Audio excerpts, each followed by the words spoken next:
नमस्कार दोस्तों, मैं राजेश। आप लोग कैसे हैं? उम्मीद करता हूं कि आप लोग स्वस्थ और अच्छे होंगे। दोस्तों, आज मैं एक विशेष मुद्दे पे आप लोगों के बीच वार्ता करने के लिए आया हूं। मैं कोई वक्ता नहीं, लेकिन फिर भी मैं अपने हक और अधिकार की प्राप्ति करने हेतु आप लोगों के बीच अपनी बात को साझा करने के लिए जा रहा हूं। मेरी बातें और शब्द इधर उधर हो सकती है, लेकिन मेरी जो भावनाएं हैं, उद्देश्य है, वो स्पष्ट हैं। तो आप लोग मेरी भावनाएं और उद्देश्य को समझने के प्रयास कीजिएगा, और जहां भी गलतियां होती है प्लीज़ उसे इग्नोर कीजिएगा। दोस्तों, बीते ही कुछ समय पहले झारखंड सरकार द्वारा शिक्षक नियुक्ति हेतु के लिए जो सहायक आचार्य का एग्ज़ाम लिया गया है, पीआरटी का जो एग्ज़ाम कुछ दिन पहले संपन्न हो गया है। तो आयोग द्वारा उस एग्ज़ाम का आंसर की जारी किया गया है। दोस्तों, आंसर की तो दिया गया है, लेकिन हमें रिस्पॉन्स की नहीं दिया गया है। दोस्तों, आखिर मुझे या हम सभी अभ्यर्थियों को डार्क में क्यों रखा गया है, जबकि इंडिया के संपूर्ण एग्ज़ाम, आप रेलवे ले लो, एसएससी ले लो, डिफेंस लाइन की कोई भी एग्ज़ाम ले लो, रिस्पॉन्स की देना ही देना है। क्योंकि आंसर की का मतलब ही होता है कि रिस्पॉन्स की देना आप कहीं ना कहीं डार्क में रख रहे हैं। इससे स्पष्ट पता लगता है कि सरकार और आयोग की मिलीभगत है, और एक बड़े साजिश के तहत हमें रिस्पॉन्स की नहीं दिया गया है। और ये आयोग इतनी शातिर है कि कुछ दिन पहले बिना रिस्पॉन्स की के ही चैलेंज करने की अवधि निकाल दी, और वो समाप्त भी हो गई है। जब हमने इस बारे में उनसे जानकारी चाही, तो वो आयोग कहती है कि आप जो है, हमने जो आंसर माना है उस पे जो त्रुटि है उसको पहचान कीजिए, उसको चैलेंज कीजिए। आप भाई मुझे आप ही बताइए, आप क्वेश्चन मेकर हो, आप क्वेश्चन चूज करने वाले, जब आपको लगता है कि मेरे आंसर में त्रुटि हो सकती है, तो बच्चे जो रिस्पॉन्स किए हैं वो उनका जो त्रुटि है वो कैसे आकलन करेंगे? आप ही बताइए। हम जो एसएससी या आयोग ने जो आंसर माना है, हम उनकी गलती को क्यों पहचानें? हम अपनी गलती को पहचानेंगे, है ना, और चैलेंज करेंगे। भाई देखिए, एक बात सीधी सी बात है, नियुक्ति होना ना होना तो बाद की बात है, लेकिन हम अभ्यर्थी इतने जी जान लगा के कितने लंबे समय से पढ़ रहे हैं, कम से कम हमारी तो आकलन तो हो जाती ना।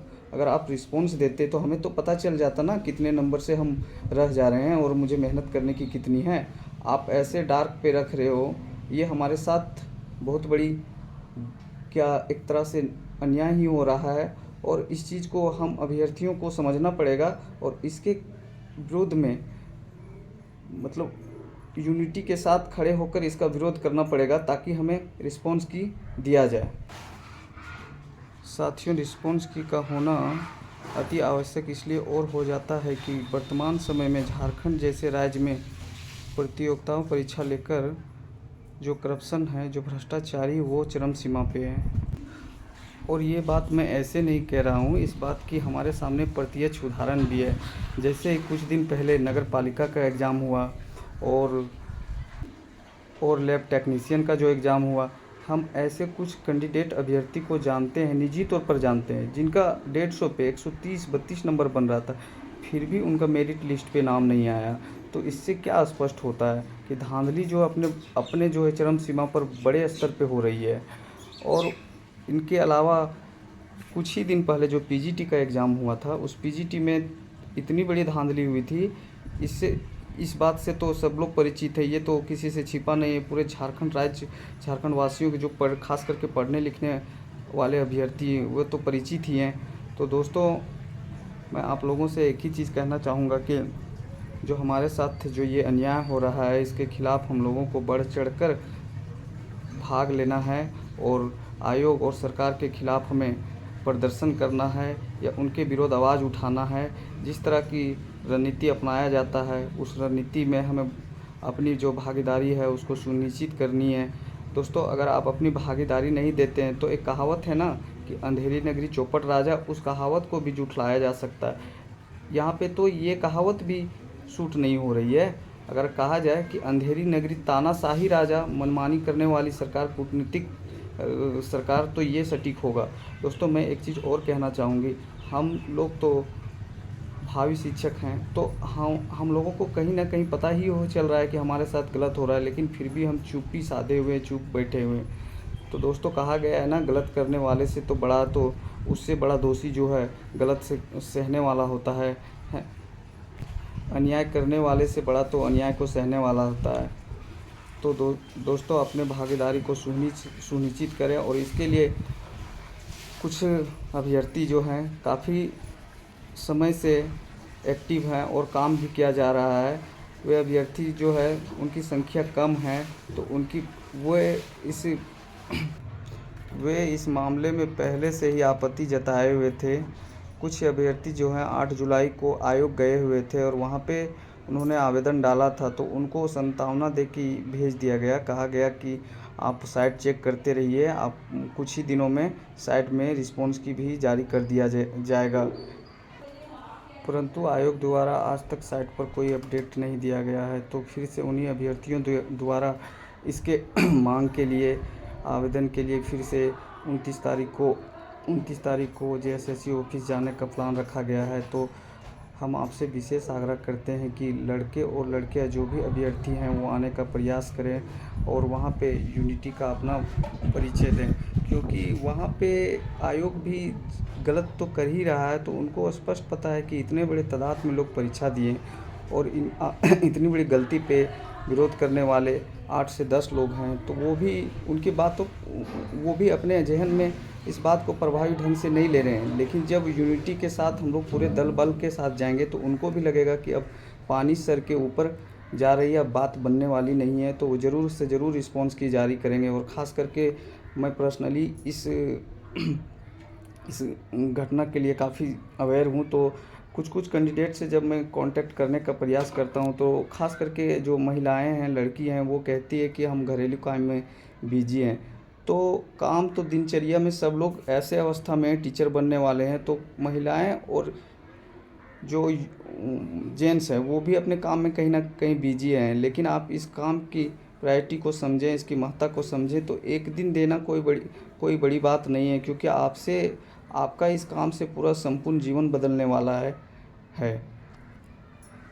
अगर आपको ऐसा लगता है कि मेरे पास टाइम नहीं है, हम काम पे बिजी हैं, तो आप परीक्षा भी जो देने के लिए गए, जहाँ जहाँ सेंटर बना, रांची बना, धनबाद बना, बोकारो बना, टाटा तक गए, तो वहाँ तो परीक्षा देने के लिए गए। आप परीक्षा देने के लिए भी नहीं जाते, क्योंकि उस दिन भी तो आप काम पे बिजी थे। लेकिन लोगों को लगता है ना, हम नहीं जाएंगे तो क्या होने वाला है, कोई और कर ही देगा। दोस्तों देखिए, इसी बात से ना वहाँ पे लोग बहुत कम ही लोग पहुँच रहे हैं।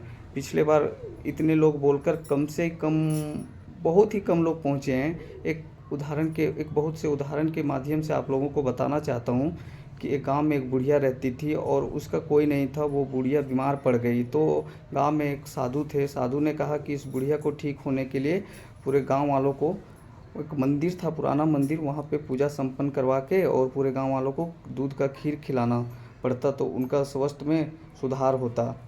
तो गांव वालों ने सोचा कि इस दिन प्लान रखा और सोचा कि इस दिन बुढ़िया के पास कहाँ से खीर बनाने की जो चावल हैं और दूध हैं वो कहाँ से हो पाएगा। तो चावल की व्यवस्था हो गई, लेकिन दूध के लिए एक बड़ा सा बर्तन जो है पात्र रखा गया और उसमें बोला गया कि एक कटोरा सभी लोग दूध डालेंगे और अगले दिन खीर बनाया जाएगा। तो शाम का समय हुआ और सब दूध डालने के लिए स्टार्ट किए। तो सबसे पहले जो गांव का जो पहला वर्ग था, ग्वाला वर्ग, तो उन्होंने सोचा मुझे तो बेचना है भाई, तो मैं क्यों डालूं, मैं एक जो कटोरा है उसमें मैं पानी डाल देता हूँ, बाकी लोग तो दूध डालेंगे, पता भी नहीं चलेगा।